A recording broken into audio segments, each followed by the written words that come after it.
Today is Monday, October 16th, and this is the ADM Investor Services Monday Market Kickoff. Please note that the views and opinions expressed here today are solely those of our guests and should not be construed as the views or opinions of ADM Investor Services, Archer Financial Services, or Archer Daniels Midland Company. Today's guests are Dennis Smith, Senior Broker at Archer Financial Services, Mike Niemiec, Grain Analyst at ADM Investor Services, and Alan Bush, ADMIS's Senior Financial Economist. Mike, let's start with the grains today. Do you have any afterthoughts from last week's USDA report? I do. Three things. Number one, I thought that maybe the money flow and the way the trade was positioned went their way. We saw something in the decline in the carryouts for the soybeans. We saw increases for the wheat and the corn. Having said that, I also thought that the oil stocks, soybean oil stocks, got dropped dramatically, which I thought should have some attention. And then thirdly, I kind of thought that the softwood winter wheat carryouts, which were dropped versus what happened in hardwood winter wheat and hardwood spring, were also noticeable. So anyway, those were the three things that I thought that were taken away from the USDA report versus what money flow has been doing. Dennis, soybeans rallied off the report last week, though the crop size was left unchanged. Were you surprised at that? I was surprised. I think we closed 27 cents higher on that session, and like you said, with an unchanged crop size. Now, ending stocks were lowered, but we knew that was coming from the quarterly stocks report that was issued 2 weeks earlier. It's a good sign. It's an indication that the market's comfortable at these price levels, and that if you continue to see Chinese buying, which we do, I think you've got a market that's developing some solid fundamental base here. We're encouraged by that action. I was surprised by it. It's starting to rain a little bit in Brazil. We might see the market pull back. But we have every indication to believe that we're establishing some meaningful lows in the soybean market. Yeah, demand really being a defining issue here. You bet. Now, the yields were down a little bit, and I think the history shows that the odds favor the yields will continue to come down into the January crop report. So we're very optimistic. Mike, what did the updated Commitment of Traders report look like last Friday? So it followed what the report came out. It fell into their hands in the sense that the bean stocks were down and the corn and wheat were on up. The trade has been, now once again, it's two things, fundamentals versus money flow. The money flow has been all pro-oil seeds versus what's been going on with the grains. Commitment of Traders report came on out and showed that they were out there building up their bean position and oil seed and to a degree soybean meal position versus what was going on in corn and wheat.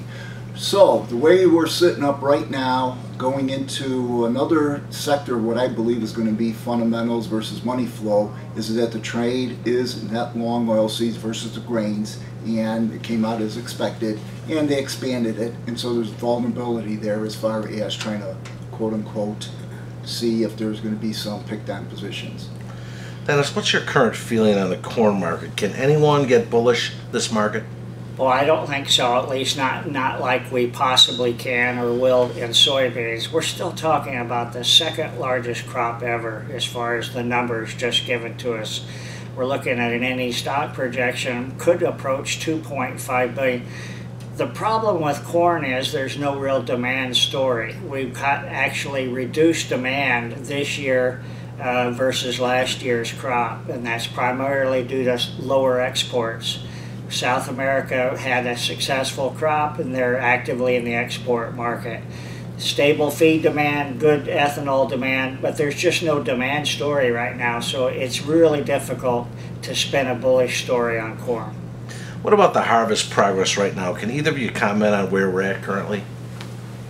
I'm going to say they're probably going to run in the neighborhood of 50%, but I think the overnight trade was a little bit suppressed with the corn and the beans in the sense that maybe we had a sloppy weekend, but the forecast going forward is clean and clear bell, and they're going to go out there and go get it. And so I don't see where harvest delays, progress, so on and so forth is any type of an issue right now. Any news expected this week, Mike?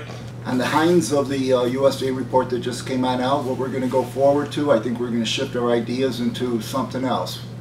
Dennis kind of alluded to it. What's our demand going forward? We had our exports inspections coming out. I didn't see them yet here this morning.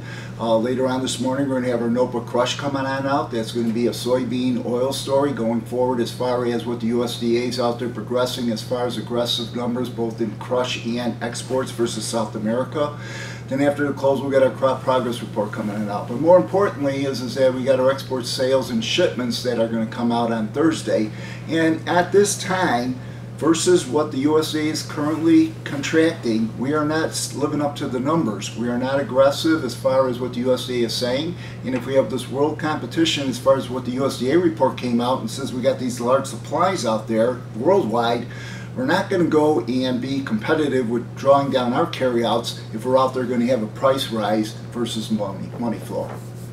Dennis, let's talk about livestock for a moment. Cash steer prices have been edging upwards since late August. Do you feel this will continue into the end of 2017? You know, I don't think so. It'd be surprising if it does. We are looking at a record large beef production for the fourth quarter, and this is in tandem with record large pork production, record large poultry production. So we've got a challenge in front of us as far as clearing all of this meat through the pipeline. Exports have been excellent, and that's the real positive news on the cattle industry. But will that be good enough? The problem with beef is we export approximately 11% of total production.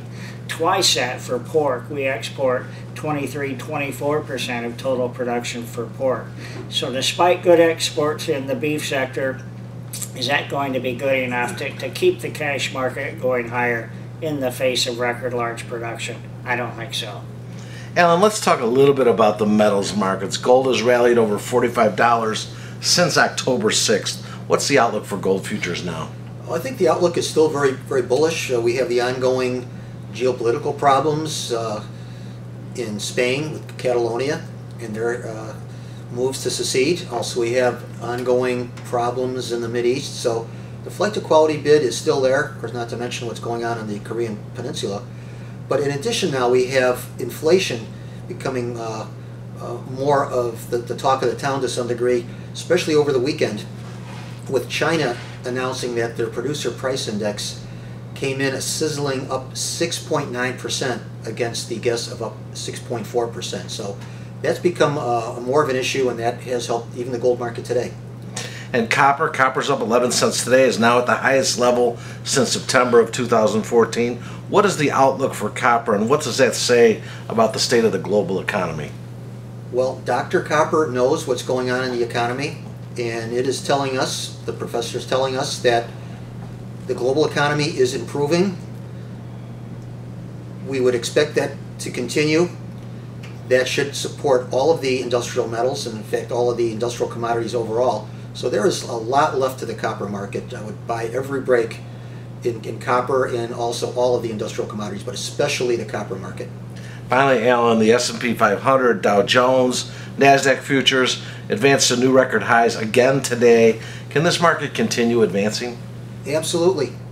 Even with the likelihood, the strong likelihood that the Fed is going to raise interest rates at the December meeting, another rate increase will not take rates to a high enough level to tip over this bull market. Even one or two more rate increases next year I don't think will be sufficient to reverse the trend.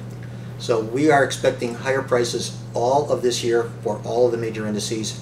Right? And I would not be surprised to see that trend continuing well into 2018 as well. Thank you, gentlemen. Remember, the views and opinions expressed today in this video are solely those of our guests and should not be construed as the views or opinions of ADM Investor Services, Archer Financial Services, or Archer Daniels Midland Company. If you'd like more information about our brokerage services, would like to speak to one of our experts about managing your risks, or would like to open a trading account, please visit www.admis.com.